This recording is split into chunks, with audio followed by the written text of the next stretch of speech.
ಕಾರ್ಯಕ್ರಮದ ಸಮಾರೋಪ ಕಾರ್ಯಕ್ರಮದಲ್ಲಿ ನಾವು ನೀವುಗಳೆಲ್ಲ ನಿಂತ್ಕೊಂಡಿದ್ದೀವಿ. ಇಲ್ಲಿ ನನಗೆ ಒಂದು ವಿಷಯವನ್ನು ಕೊಟ್ಟರು. ಏನು ಅಂದರೆ ಕಾನೂನು ಮತ್ತು ಭಾರತದ ಯುವ ಜನಾಂಗ.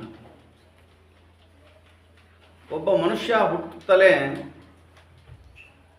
ತಾಯಿಯ ಗರ್ಭದಲ್ಲಿ ಹುಟ್ಟುವಾಗಲೇ ಕಾನೂನಿನ ನಿಯಮಗಳಿಗೆ ಬದ್ಧನಾಗಿ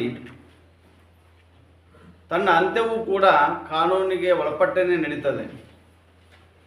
ಅದಕ್ಕಾಗಿ ಗರ್ಭದಿಂದ ಗೋರಿಯವರೆಗೆ ಮನುಷ್ಯ ಜೀವನದುದ್ದಕ್ಕೂ ಕಾನೂನಿನ ಸಂಕೋಲೆಯಲ್ಲಿ ಬಿಗಿತಾ ಹೋಗ್ತಾ ಇರ್ತಾನೆ.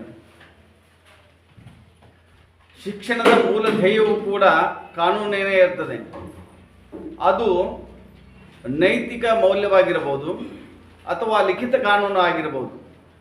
ಹೀಗೆ ಕಾನೂನುಗಳ ಬಿಟ್ಟು ಶಿಕ್ಷಣದ ವ್ಯವಸ್ಥೆ ಇಲ್ಲ, ಶಿಕ್ಷಣದ ವ್ಯವಸ್ಥೆಯನ್ನು ಬಿಟ್ಟು ಕಾನೂನಿಲ್ಲ. ಅದೇ ರೀತಿಯಾಗಿ ಕಾನೂನನ್ನು ಬಿಟ್ಟು ಈ ಸಮಾಜ ಇಲ್ಲ, ಸಮಾಜವನ್ನು ಬಿಟ್ಟು ಈ ಭಾರತ ಇಲ್ಲ ಅನ್ನೋ ಮಟ್ಟಿಗೆ ನಾವು ಕಾನೂನಿನಲ್ಲಿ ಸಿಕ್ಕಾಕೊಂಡಿದ್ದೀವಿ. ಏನೇ ಇರಲಿ, ನಾನು ಆಗಲೇ ನಿಮಗೆ ಒಂದೆರಡು ಮಾತುಗಳನ್ನು ಹೇಳಿದೆ, ಏನೋ ಒಂದೆರಡು ಸಿಟ್ಟಿಗೆ ಬಂದೆ.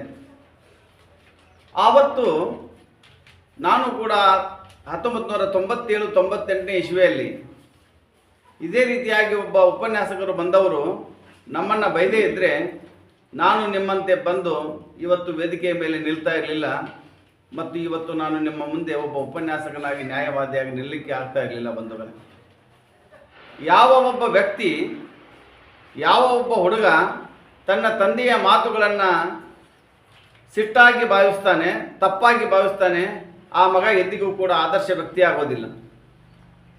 ಯಾವ ಒಬ್ಬ ವ್ಯಕ್ತಿ, ಒಬ್ಬ ವಿದ್ಯಾರ್ಥಿ ತನ್ನ ಗುರುಗಳು ಹೇಳಿರ್ತಕ್ಕಂಥ ಮಾತುಗಳನ್ನು ತಪ್ಪು ಅಂತ ಭಾವಿಸಿ ತಪ್ಪು ದಾರಿಗೆ ನಡೀತಾನೆ, ಆ ವ್ಯಕ್ತಿ ಜೀವನದಲ್ಲಿ ಎಂದಿಗೂ ಕೂಡ ಆದರ್ಶವನ್ನು ಕಾಣುವುದಿಲ್ಲ, ಯಶಸ್ಸನ್ನು ಕಾಣುವುದಿಲ್ಲ. ಕಲ್ಲು ಪೆಟ್ಟು ಅಂತ ತಿಳಿದ್ರೆ ಅದು ಎಂದಿಗೂ ಕೂಡ ಶಿಲೆ ಮತ್ತು ಶಿಲ್ಪವಾಗಿ ನಿಲ್ಲಲಿಕ್ಕೆ ಸಾಧ್ಯ ಆಗೋದಿಲ್ಲ. ಆದ್ದರಿಂದ ಬಂಧುಗಳೇ, ನಾನು ಒಂದು ಕಡೆ ಬಹಳ ಬಾರಿ ಹೇಳ್ತಾ ಇರ್ತೀನಿ. ಏನು ಅಂದರೆ, ಶ್ರೀಮಂತರು ಓಡಾಡಲಿಕ್ಕೆ ಕಾರುಗಳಿದ್ದಾವೆ, ಶ್ರೀಮಂತರು ಬದುಕಲಿಕ್ಕೆ ದೊಡ್ಡ ದೊಡ್ಡ ಮನೆಗಳಿದ್ದಾವೆ, ಶ್ರೀಮಂತರು ಕಲೀಲಿಕ್ಕೆ ದೊಡ್ಡ ದೊಡ್ಡ ಖಾಸಗಿ ಮಹಾವಿದ್ಯಾಲಯಗಳಿದ್ದಾವೆ.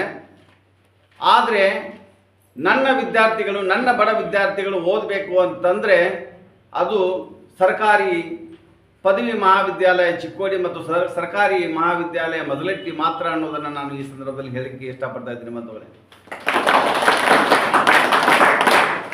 ಯಾಕೆ ಅಂದರೆ, ಬಡವನಾದ